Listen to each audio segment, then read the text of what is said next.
So going into essay structure, introductions, very important. Um, so we will obviously have kind of a topic sentence for our introduction. This is where you say something like um, you know, Hitchcock's Rear Window, set in 19 is a film set in 1950s America, explores voyeurism, blah blah blah. Often relates back to context, but and you do want it to be the context and the world of the text and the time period in which it is set. It sort of introduces the text for us. Every single time you write a text response, this is what you should start with. You can mention genres, but you should be discussing them then. So if I'm identifying Rear Window as a film, I can do that because I'm going to be using a range of film techniques. I find that pretty relevant to discuss. But I'm not going to mention what type of film it is because I wasn't planning to talk about the specific film genre. For some other text you might do, like say Sunset Boulevard, you have a specific genre of film noir which is associated with really dark, gloomy elements. You would probably identify that then because a lot of your film techniques will actually relate to film noir, but you'll have to discuss it a little bit. Don't include it in the introduction if it's not going to be in the rest of your essay, just as a general rule. Mentioning anything about the author's history, about the author's life, is entirely irrelevant. Stay away from that. There needs to be nothing outside of the text. But like we said, we want some contextual information. So, for example, Mary Shelley challenges the bounds of reverie in her novel Frankenstein, as she describes Frankenstein, the book, as a hideous progeny in the text preface, signaling the significance of creation in the novel. So usually, these context sentences start off pretty general. They like to introduce the period, the context.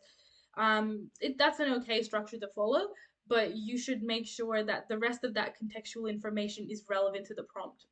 So in this case, it appears that the prompt had something to do with creation and how creation is important, and we can clearly tell that that's been incorporated in our context sentence.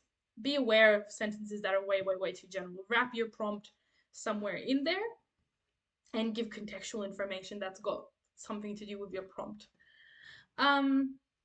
Then we'll have 2 to 3 signpost sentences. This is going to be our contention, our overall interpretation, our overall response to the prompt.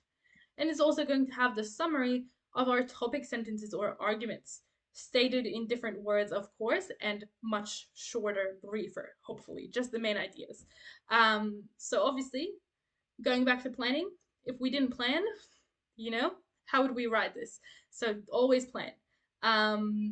Or you'll end up with poorly developed contentions. And for summary of topic sentences, if you haven't planned, I'm not even sure how that would necessarily work, because they still have to be the same ideas you will use as your arguments in your body paragraphs. And then we have what's called a linking sentence. Usually it's just a sentence that wraps things up really nicely, but here it's best to use a views and values connection. For example, in this way, Shelley suggests that, and some kind of views and values statement. For example, um, Shelley suggests that, the bond between the creator and the creature is something about that statement, like it's toxic, or reject Franken's the monster is rejected because of its unfamiliarity to an actual human, living human, rejection, etc. We tie in some kind of overarching views and values statement that relates to that contention and those topic sentences. It doesn't have to be super complex because we have the rest of our essay to make it complex elsewhere. So, looking into our essay structure further, what do we have in our body paragraphs? So topic sentences, we don't mention characters here. It's just your argument, and it has to relate to your introduction. It has to answer the prompt we want them to develop. Remembering that, and what we'll have in our body paragraphs are what we call sub arguments. Sub arguments are where you've attached some evidence and where you've analyzed that evidence. All of those are your sub arguments, your accompanying evidence and analysis, and the different ideas that they refer to. So aiming for at least say three mini sub arguments or two bigger sub arguments in every single body paragraph that relate to our argument. And then, as always, we want our linking sentence to be views and values. It has to link back into our argument, though, into our topic sentence. It has to relate. Everything has to relate. And also with this views and values statement, it would be really good if you could include it elsewhere in your essay. So say after your um, first first couple of pieces of evidence, you see a good spot where you can make another views and values statement. Try to include them at least a couple of times. We want that analysis to be deep, both zooming in and zooming out. Don't mention characters in the last half of your views and values statements. So let's look at an example. Therefore, Hitchcock ultimately suggests that women are restricted by the social um, roles of the time in his presentation of women who die when they don't conform. So we're mentioning characters. So this is a poor sentence. Don't do that. um, and it also had a spelling mistake, so it's even worse. But definitely not mentioning any characters because they're simply the constructs of the author, and that's an idea we will discuss as well. Looking at another example, the warmth and compassion of women is reflected in the creature, as Shelley suggests that when unsullied, not ruined by men, humans are intrinsically compassionate and altruistic, the best qualities of mankind. Or in this way, the creature's treatment highlights society's ignorance and immorality in favoring appearance over compassion. These are just supposed to be broad, huge statements wrapping up our argument and our evidence, um, and trying to show what the author what's their message to do with society and values overall.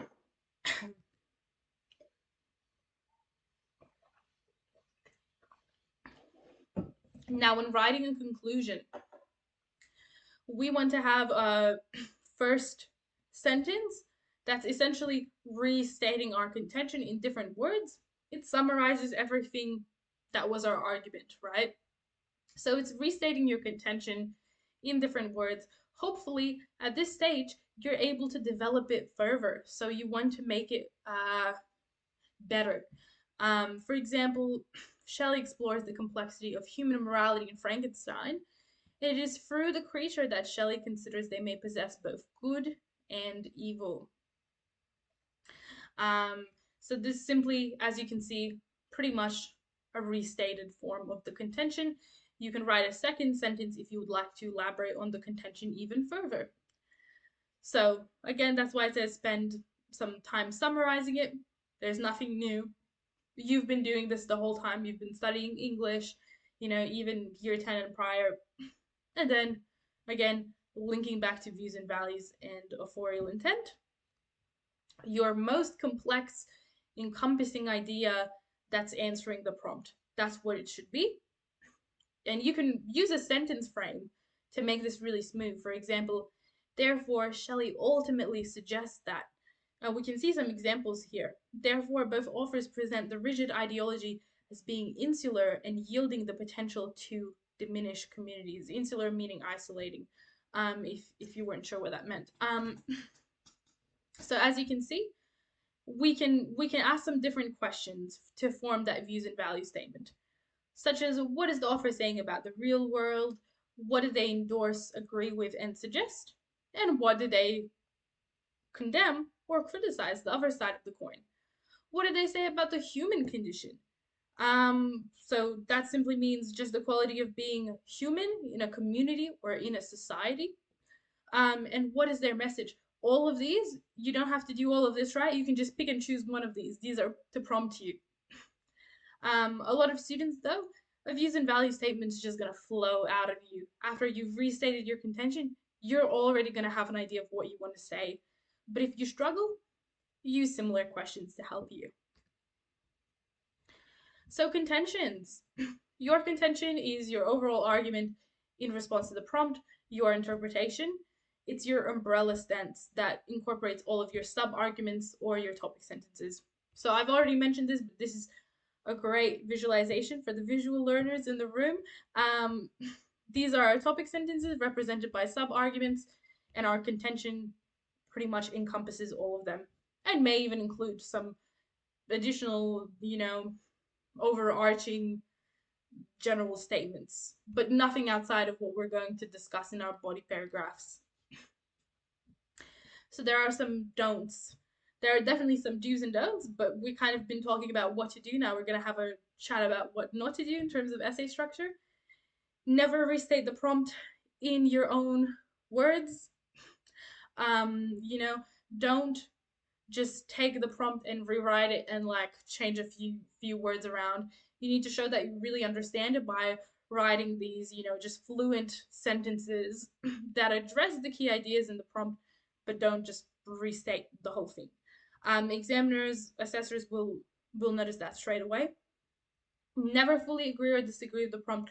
Choose whether you mostly agree or mostly disagree with the prompt, and you have to include the other point of view as at least one of your body paragraphs. We should always have one paragraph that explores a different point of view. That brings us to our next point. Easy to make this either your first or your third body paragraph, depending on, because remember, we want to elevate our arguments and we want our last one to be the most complex.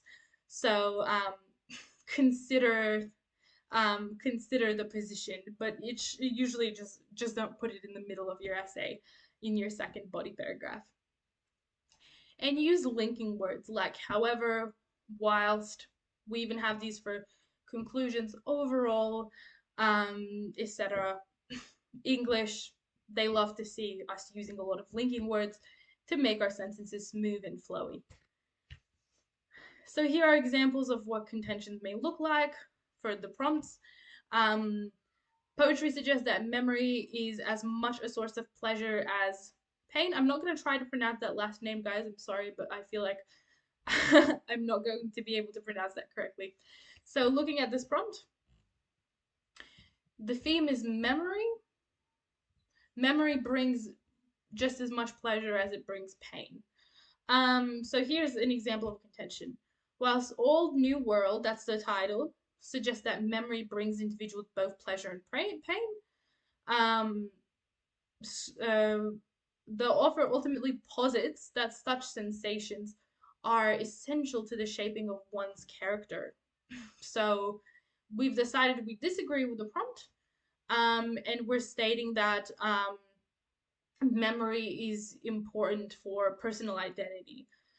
So we've answered the prompt, we've incorporated all of the elements, we haven't restated it, and we've changed how we've worded it, and we have an overarching statement. So it seems as though this essay would have a body paragraph talking about pleasure and pain, potentially another one talking about if we were talking about these ideas separately. So one body paragraph might have pleasure, the other might have more to do with pain. Another body paragraph with our most complex idea that we need memory to shape us. That's what we can presume our essay would look like. So that's a in-depth breakdown of everything.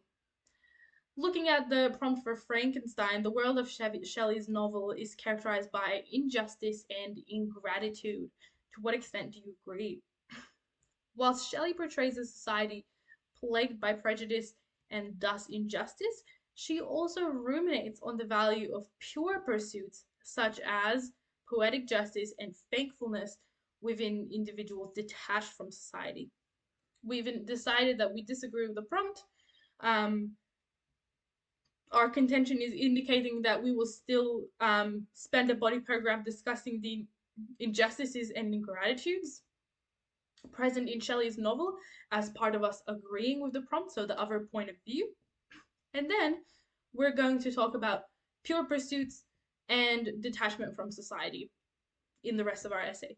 So you can really see how contention worked, how it's going to break down into then topic sentences for our body paragraphs, and how it encompasses all of the essay. So we do really want it to be clear and concise, and it doesn't have to be complicated. We briefly state all of our overall ideas in 1 to 2 sentences, hopefully in one sentence is preferable. So, in terms of essay structure, we need to talk about topic sentences and concluding sentences, that they need to start and end in different places. But obviously, our concluding sentence should relate to our argument. That's why I've used such a funny font, just to show you how it starts and ends in different places, and it's all a windy road. So topic sentences pretty much state this is a key idea. Concluding sentences, this is what the author says about the key idea. So, where we start with our argument, we state our key idea for our entire body paragraph. Somewhere, in the middle, in the body of the paragraph, we're talking about how this idea is significant. And then at the end, it's ending in a different place because it's identifying what the author is saying about that key idea. So you can see how they're supposed to be related really clearly here, but also views and values message is quite different from an argument. So being really mindful of that. And we can see an example here. Filled with innuendo, Don's audacious, carnal love poetry openly focuses on the fleeting joy of physical desire and the struggle to attain it. Therefore, he explores the fleeting joy of erotic desire, but maintains that there is a genuine struggle to maintain a relationship founded solely on physical attraction. So, they're ending in different places. They both talk about that carnal or erotic desire, which is the same concept. But then the concluding sentence in green there goes further to talk about what the author's message is with regards to. We've already established that there's fleeting joy and there's a struggle to attain it with our argument. So now we want to say, so what? What is the author saying? And it's essentially just answering that. Hopefully, that makes it super clear to everyone. Um, so for some important things for body paragraphs, we need to have that clear focus in our topic sentence so that we can have views and value statements, so that we can have a concluding statement in general. Because an assessor should be able to read all of your essay parts and know exactly what you're trying to communicate. And it should be super, super clear. There should be no uncertainty, you know. We should also include reasoned evidence to justify our sub-argument. So write as though you're explaining yourself to someone who knows the text well, but they can't think for themselves. They have intimate knowledge of the text, but they wouldn't be able to analyze it, essentially. So you're there to explain everything. You're someone, imagine that person just, read the novel for fun. They don't know, they don't have any developed ideas about it, and that's what you're there to provide. Use quotes and integrate them with your discussion. So quotes should be within your sentences, not amongst them. They need to be really nicely incorporated. Switch between quote lengths, switch between sentence lengths, switch between structures. You can do a structure where to keep it less repetitive and to integrate your quote seamlessly, you might start analyzing evidence first before you incorporate it in the sentence. So you might go, author suggests blah, blah, blah, your analysis, by, and then your quote, for example. Switch between various sentence structures, practice, see what works for you. And also, we need to comment on authorial choices, and this includes, our views and values and things like that as well. Because everything is intended to be a deliberate choice that the author has made. We know that's not really the case, but we have to think like this because we're English students to improve our analysis. For conclusions, we really need to be consolidating our arguments rather than summarizing them.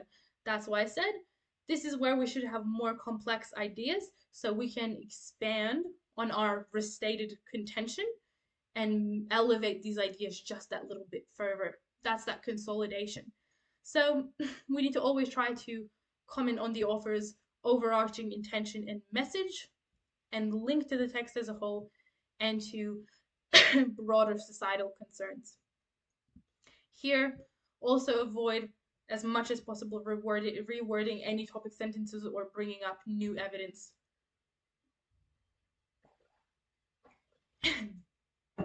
So we can have a few well-placed quotes here. Quotes that are just for stylistic effect and not intended to be explained or analyzed or requiring any explanation at all. You might just pop a few, 2 word, 1 word quotes for stylistic effect if you would like, but that's the limits of what we can do without disrupting essay structure. As quotes that need to be analyzed, they need to be analyzed, and the place for that is our body paragraphs.